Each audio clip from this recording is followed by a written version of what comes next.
Um, Good morning, sir. Good morning. Mr. Chinedu, what should we be expecting from Donald Trump's presidency? Yes, there's a lot we are going to experience from him, and he has been celebrated as the new era of generation of leaders that have emerged around the world. And coming from America, America is one of the superpower, in terms of trying to bring stability globally. There is no nation on earth that you cannot see or feel the American presence. So bringing somebody as president in America tells a lot of deep stories of what is going to happen or what is to become, around the world. So if you look at what Donald Trump is actually talking about, the issue that has to do with gay, the issue that has to do with migrants, the issue of how to, focus on America, because there's a certain global campaign that is going on. Some people are trying to make sure that America does not really establish their influence in their country. They saw it as modern colonization. So America is being careful how they intervene in some issues that have to do with nations and all thereabout. But America first, that's what the man is talking about. What does he mean about America first? To an extent, the guy really amazed me and surprised me, with his perception about what he wants to do for Americans. Look, he called all the senators, all the legislators in America, all the congressmen in America, all the government functionaries, and made it very clearly that they must reduce the cost of living in America. He's not talking around the world, though. In America first, that he wants Americans to live a very comfortable life. You know what it means, like, reducing cost of living. But here in Nigeria, what do we have? Removal of subsidy. The removal of subsidy was not even properly managed. Instead of looking at issues, from the perspective of, selflessness. You can't see it happening in Nigeria. That is the first thing he did. Naturally, the one that has to do with man and woman, relation, that one has already been smashed even before he came into, he took oath of office. Secondly, the issue of people are already Pope has already made that statement, that he should look into the issue of migrants. We have a lot of crises all over the world, and people are running for safety. And America is always seen as a place of hope, as a place where humanity is respected, and it's a place where humanity can survive. But he's trying to protect, because one of the fundamentals of a good leader is to protect life and property. Outside that, there's no leadership. And he has made it a priority by himself that it is America first. Cut down the cost of living, that they want Americans to live, that he has come. Yeah, the second coming of Donald Trump.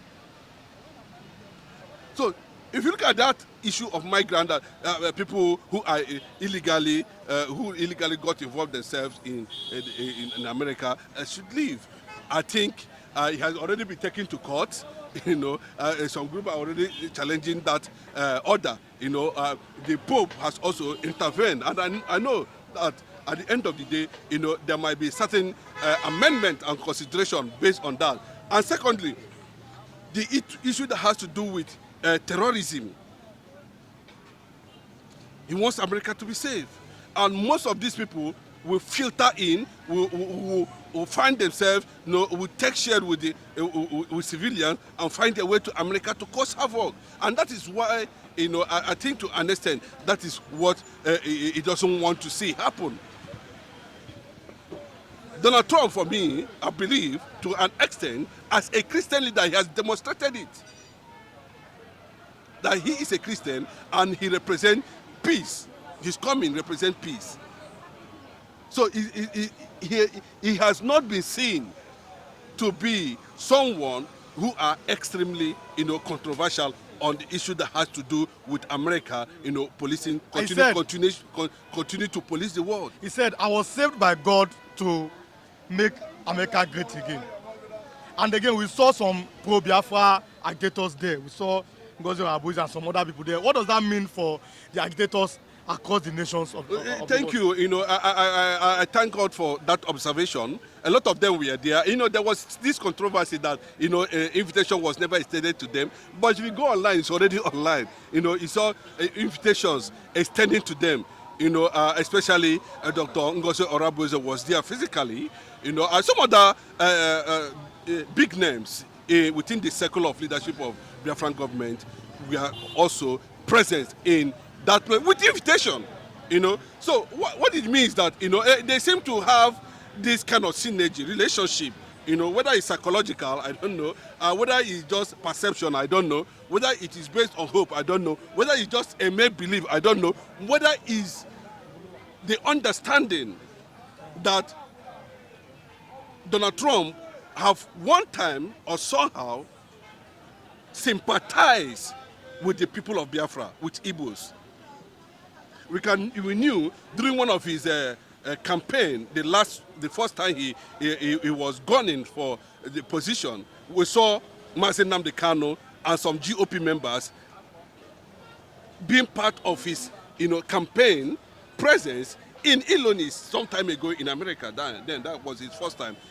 That sparked the relationship, and love for Biafrans, for Donald Trump, the 47th president. So this time around, he's returning. There's much hope, And though we believe that Donald Trump is actually unpredictable, anything can happen at any time, but it tells you that they seem to have this deep, connection spiritually, on the love and the understanding they have that Donald Trump might likely look into the issue that has to do with self-determination, and concerning one of his friend, I can tell you that Donald Trump knows much more about Biafra, and he knows more about Nnamdi Kanu. Let's talk about Donald Trump's first term. He reportedly told President Muhammadu Buhari then, "Why are you killing Christians in your country?" He told him then. How do you see Donald Trump coming back in the US? I'm talking about to the Christians and to the Jews. How do you think his leadership will safeguard them? If you go to Israel today, to be very honest with you, the Prime Minister of Israel, Benjamin Netanyahu, we have Naftali, we have so many of them here, that has come together, the Orthodox religious leaders, everybody, the Jews, the Israelis, the Arab Israelis, all of them. If you go there today, I was even surprised that somewhere in Jigawa in the north, they were celebrating Trump's victory. It went viral online in the north. And I knew that possibly the truth is that those who were celebrating Trump's victory in Jigawa were Christians. But let me make it very clearly. If you see what happened between Israel and Hamas, and his presence brought about a kind of ceasefire, with a certain message that if on 20th he's been sworn in and Hamas do not partake in the ceasefire deal, in the hostage deal, then they should be ready to face the other side of Trump. And he's a man who has shown humility to the conquests, who has shown interest to the Christendom all over the world, because always, especially in Nigeria, Christians are being murdered and killed on the name of religion, especially in the north, even in the southwest, even in the southeast. So he knew all these things, and that is one of the reasons that this massive campaign for Nigeria to look into it critically and see the need for disintegration of this country. Because, see, so that when there is any invasion, you will know whether it is coming for a certain purpose, and you will know how you champion yourself. But this one, you can just stay in your house because it's a secular nation. People, the leaders of this country does not understand what it means to run a secular society. Somebody can just wake up one day, look at what is happening in Brunei, look at what happening in the Middle Belt on daily basis. And who are the major targets? The targets are the Christians. If you go to Middle East, the targets are anywhere, they always target. And it has come And he has made it very clearly that, the killing of Christians, whether by omission or commission, must be stopped. Okay, okay. So thank you so much for this. No. These are your analysis this morning. So then we go start now. President Kenya is here now. On the front page of The Nation, Wale Edun said how Tinubu is stabilizing economy and reducing poverty. The question to all Nigerians is very simple. Is Tinubu really tackling poverty? Is the economy stable now as I'm talking? A man does not hail himself. People that are working for you cannot be hailing you, especially when you are the president or the governor or a local government chairman. I mean, when you are in an executive position. It is the people that are meant to serve that will hail you. It is the ordinary Nigerians, every Nigerian that should be saying, yes, things are going down and there's hope for the country. It is not the president's people or the president's appointed ministers that should be telling us that. There's a very, very huge amount of poverty currently going on in Nigeria. The other day, it was reported on Vanguard how people were eating from dustbin, garbages, which may lead to health hazards. Now, there's a report now on the front page of the Punch which says that Nigerians will start paying 50% increase for data and calls. For the layman who don't know what 50% means, it means that if you are buying card for 100 naira, it is now 150. The data you are buying for 1,000 naira is now 1,005. The data that you are buying for 3,000 naira is now 4,500. 50% increase on calls and data. And then somebody is now telling us, yes, you are moving in the right direction. Yes, there's no economic stability anywhere. The president should be careful not to be surrounded himself with sycophants. That's what happens across all boards to the respective presidents, the governors, and even the senators. Most times they are being surrounded by sycophants who does not tell them the truth, who always tell them only what they want to hear. And this is a very, very, very big problem. This is a very, very big indictment on our leaders. This is a very, very big, because this is the truth. But they don't want to be sacked or they don't want to be relieved of their job. They must find a way to suit or to massage the ego of the incumbent, either the president or the governor or the government chairman, respectively. These things are not meant to be like that. When you are appointed as a minister or a special advisor, the onus is on you to speak the truth, to look at the eyes of the executive and tell them, good morning, sir, this is what we want to see in a nation. So because now the nation is saying that subscribers are now kicking as NCCOK's 50% increase. 50% increase in the midst of poverty. Yesterday, I reported, it's on the front pages of all major newspapers, how there's a likely increase in fuel prices, which will affect food because Nigeria is a mono economy. We are 80% dependent on oil. It's just a mono economy. And even the oil, which benefit has it given to Nigeria? I asked the question over the weekend. The oil in Nigeria, is it a blessing or is it a curse? We are a mono economy. We only depend on oil, on the crude oil. We can't say we want to move forward and want to go like this. Now the oil is likely to increase once again in Nigeria. Look at the price of food. How much is your minimum wage? How much is the bag of rice? Minimum wage is 70,000. They promised the NYSC, National Youth Service Corps. They promised them 7,000 as their monthly stipends. They are still paying 33,000 naira. A bag of rice is close to 100,000 naira. Minimum wage is 70,000. And then we are hearing likely increment in petrol, which will affect because our economy is dependent on only petrol and the price of FX. I mean the dollar. It's as simple as that. Anytime the dollar goes up, it affects Nigeria. Anytime the petroleum price goes up, it affects Nigerians. Then somebody wakes up early in the morning and say the president is stabilizing the economy. No. The other right step that I think he is doing in terms of number one, is trying to make sure that, for example, local government autonomy, which I'm very, very happy about. I'm looking at the security side of things, which is good. But when it comes to the economy, the president has not performed well. I must tell him the truth on that. He has not performed well on that. Nigerians are suffering. Nigerians are suffering. You cannot afford to eat a food of 2,000 naira is not enough for a Nigerian. And salary, people are still collecting 40,000, 50,000 naira as salary in Nigeria. So it's as simple as that. It is high time that our leaders surround themselves with people that tell them the truth. There's poverty already in Nigeria, and the poverty is very, very much. The poverty is too much. So let's tell ourselves the truth. We can't go forward like this in a nation. Anytime there's an increment of fuel, you can expect that it's just a bounce on other activities in Nigeria. I'm talking about transportation.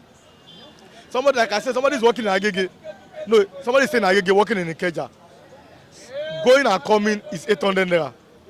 He's collecting 40,000 naira as salary. So it is what it is. So our leaders should try and tell, the ministers, special advisors, let them tell the president the truth. And finally, let me talk about Donald Trump's emergence as the new president of the United States of America. I supported him, and I wanted him to win. And the first thing he said, there are only two genders. And I'm very happy about that. There should be only two genders. All these kind of shenanigans people are playing, I'm not in support. A male and a female, what is this nonsense everybody is doing about? He has said it, only two genders, America first. And there's likely deportation of he called them illegal aliens. African leaders should take a cue from Donald Trump. Your people should always come first in anything you do. Let your people come first. Put them first. Let their interests come first ahead of any other things. This man here is saying, make America great again. And you can be very sure he's a very, very proactive president. His cabinet is in place in Nigeria here. We elected a man who we call the man of integrity. That after 6 months, he then had ministers. After 6 months. You can imagine. Nigeria had a president that after 6 months, before he formed his cabinet, Donald Trump is the president from today. The cabinet is already in place. These are the things we should always tell ourselves. So personally, I'm very happy about the emergence of Donald Trump. And we can expect, like he said, that he's the president of peace, that there will be world peace under his reign.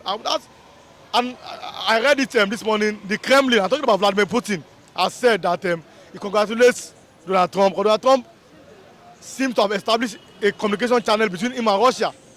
And these are the two superpowers. And he said that him and Xi Jinping, I'm talking about president of China, they don't have any problem. These are what we want to see in a leader. No more war. Let there be peace across the nations of the earth. So it's a very, very welcome development. Good morning to all our esteemed viewers. You are welcome to this morning edition. Kemi Badenoch said that Nigeria as a country is not meant to be in the committee of nations, that things have really gone bad for Nigeria. And you see, you saw the federal government, they begin to slam her, saying, yes, she does not have the right to say all these things. But then let's look back as a nation and ask ourselves, what she's saying, is that the fact? Is she saying the truth? So who is right between Kemi Badenoch, the opposition leader in UK, and the Nigerian government? Last week, 86 human beings were burned to death in Niger State. Fuel tanker crisis. Last week, 40 human beings were killed by Boko Haram. The way Nigerians are beginning to lose their lives on a daily basis, that calls into question the kind of leadership that we have in this part of the world. Somebody reportedly embezzled 80 billion. He was given 500 million naira bill. At the same time, you see how so-called Yahoo boys have been molested, have been arrested, about $5,000, $1,000, and all those kind of scam, again, which I'm not in support of. But we are saying that in a country where there's no equal justice, where there's no equal law, these things are always bound to happen. So the federal government slamming Kemi Badenoch, they should look inward and tell themselves the truth. She spoke on how Nigeria can be a dream killer. Look at our graduates. What are they doing by this time? You have gone to school, you have a certificate, but for you to secure a job, there must be connection or you must know somebody to be somebody in Nigeria. Yeah, last week we saw how people were eating in the dustbin. It was reported on Vanguard, Friday Vanguard, 17th of January 2025, how human beings were beginning to eat from the dustbin. Like I always say, Nigeria was never meant to be poor. God has given all parts of Nigeria their own natural resources. But corruption is the biggest bane of this country. We're never meant to be poor. How can a family be eating inside dustbin? People are now beginning to eat inside garbage. And then Vanguard reported that this may cause health hazard. But the question is, your politicians, your civil servants, your senators, how much is their home, how much they take home every month? Monkey swallowed his own money, snake swallowed his own money. Human beings cannot afford to eat. A family of 5 in Nigeria is still collecting 50,000 naira. How much is 1 deca of rice? How much is a bag of rice? Our minimum wage was increased to 70,000. How many states are paying that 70,000 naira today? In the midst of plenty, people are suffering. In the midst of plenty, people cannot even afford to eat. And like my favorite proverb in Yoruba, that is the case of Nigerians. That is where we find ourselves this morning. You know, Jonathan is saying, oh, this morning, Nigeria should not jackpot. They should build their nation. Which nation are they going to build? As Nigerians, which nation is there now for you to build? Let's ask this question this morning. Which nation is there for you to build? In a normal country, the children are the leaders of tomorrow. In Nigeria, it's a lie. The elders are the leaders of tomorrow. But they keep on, you see them, 30 years, they are still in power.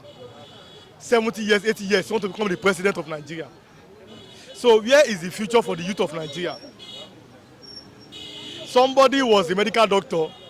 Today, as I'm talking now, in the UK, he's a cleaner in the office. Because he had to fend himself. People are now beginning to sell their properties and jackpot. Jonathan is saying, no, don't go anywhere. They will go. You must always look for a greener pastures. Because a human being, what is the character of a human being? Eat, to shelter. Now, how much is the minimum wage in Nigeria? What are there for the security of lives and parts of people? Last weekend, AIG, Akim Odumosu, his wife was reportedly kidnapped. Like I asked the other day, if the wife of an AIG can be kidnapped in Nigeria, then the life of an average Nigerian, how sure are you that it's going to be secured? If the wife of an AIG can be kidnapped in her home, Arekpo, Ogun State, then as an average Nigerian, how sure are you? That means your life is in the hand of God. And beginning of this month, we saw how Pastor Adeboye said 100 days fasting and prayer for Nigeria. And I've always been saying it. I have no apologies on that.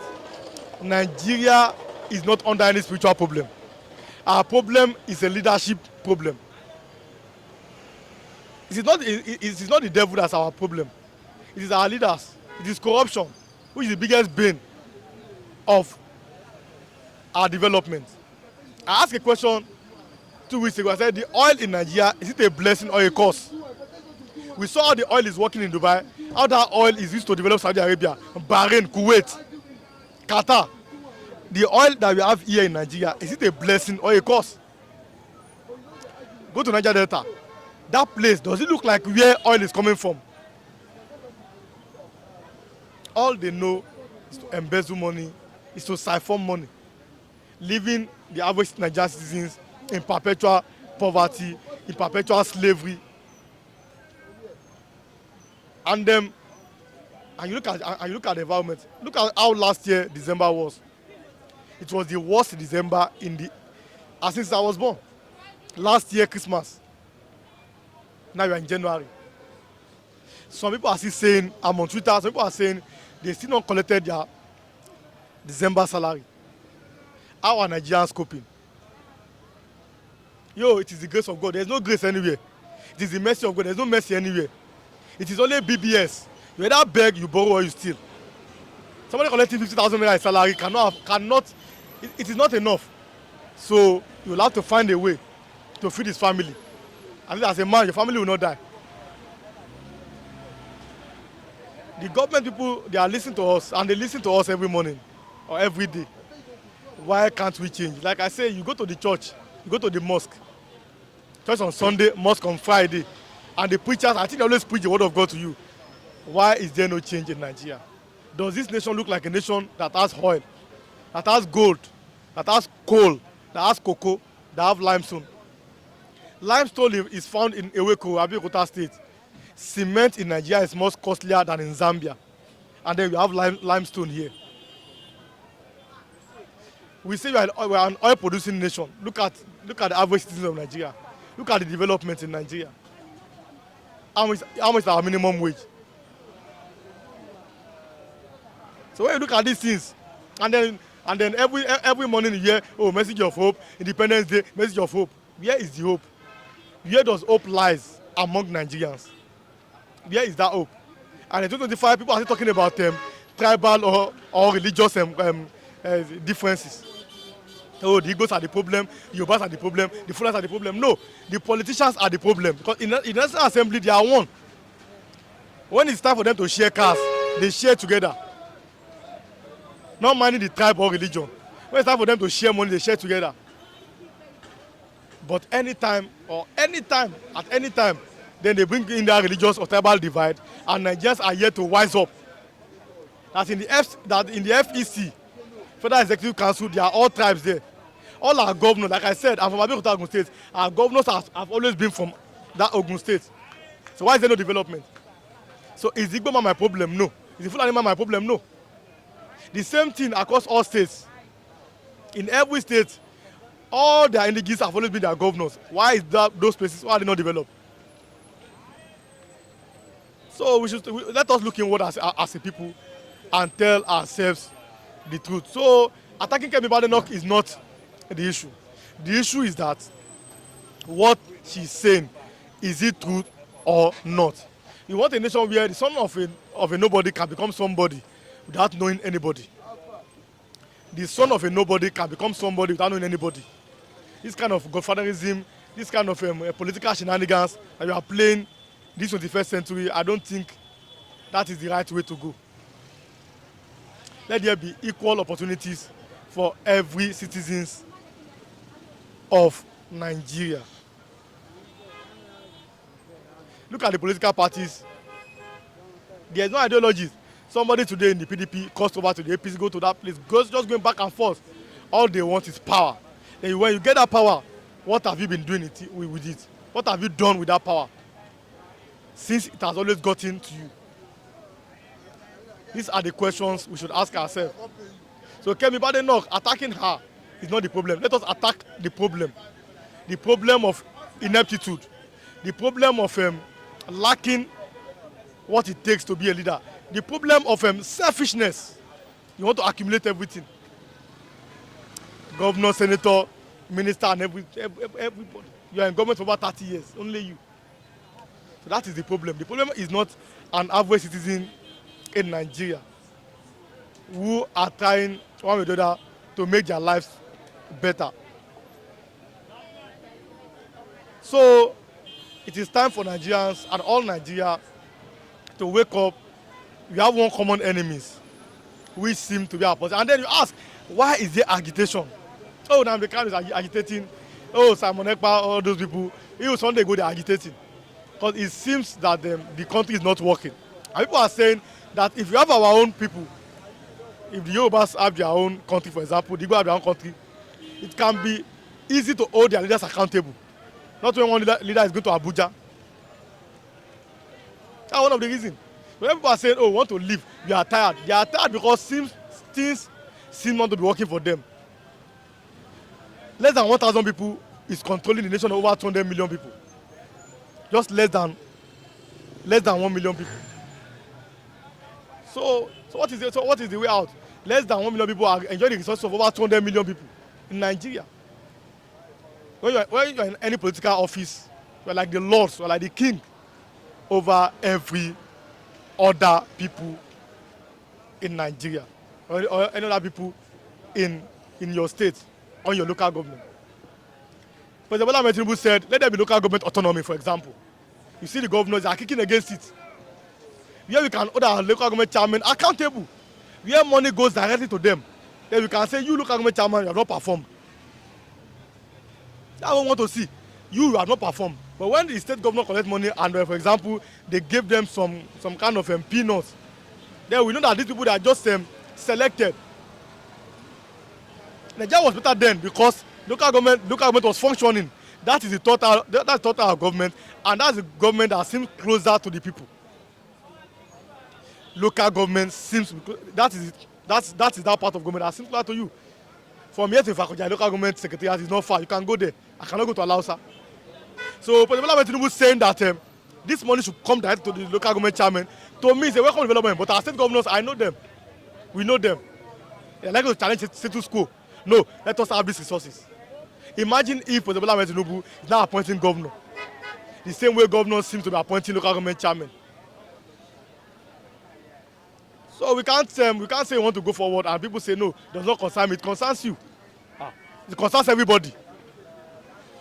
In Nigeria, it concerns everybody. This time around, let all of us get involved in government. It is time for the truth to be spoken. It is time for people to know their right from their left. Yes, there's a sacrifice problem. Here people, because what they are going to eat, they cannot stand on the truth. But then, it is time for us now to speak out. This country seems not to be working. Kemi Badenoch is right.